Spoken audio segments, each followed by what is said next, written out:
hamiləyəm, 2 ayda əlaqədar olmuruq, məni bəyənmirmi daha, mənə xəyanət edir, seksdən bezib, cinsel problem var. Bunlar hamısı suallardır. Bir kişi 2 ay tələbasız necə qala bilər? Əlaqədə olmaq üçün boynundan filan öpürəm, uzaqlaşır məndən. Onsuz da hormonlarım altı üstü, min cür şey gəlir ağlıma, kompleksə düşürəm, özümü bəyənmirəm, əsəbdən ağlayıram, tək qalamam. Bəli, burada bu hallar ailələrdə, gənc ailələrdə çox sıx görülür. Hamiləlik dönəmində kişilərin duyğu durumlarının dəyişməsi. Yəni, normalda qadın hormonal vəziyyətdən dolayı dəyişməsi gərəkərkən kişinin vəziyyəti dəyişir. Çünki kişi yeni bədəndəki, qadın bədəndəki dəyişikliklərə uyğunlaşması bir zaman alır.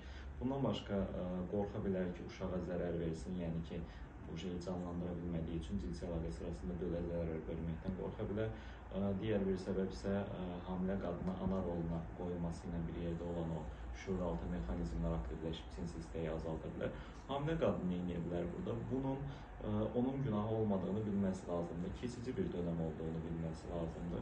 Bundan başqa sakit şəkildə bir dialoq olmalıdır cütlüklər arasında. Əgər bu dialoqu qura bilmirlərsə və ya dərinlərə inə bilmirlərsə, cütlük terapisinə müraciət etmələri lazımdır. Həm cinsel terapiya, həm cütlük terapisi edən bir insanla bir yerdə bu seanslarda bunun müzakirə olunması əslində bu cinsel istəksizliyi ortadan qaldıra bilir və həyatı cinsel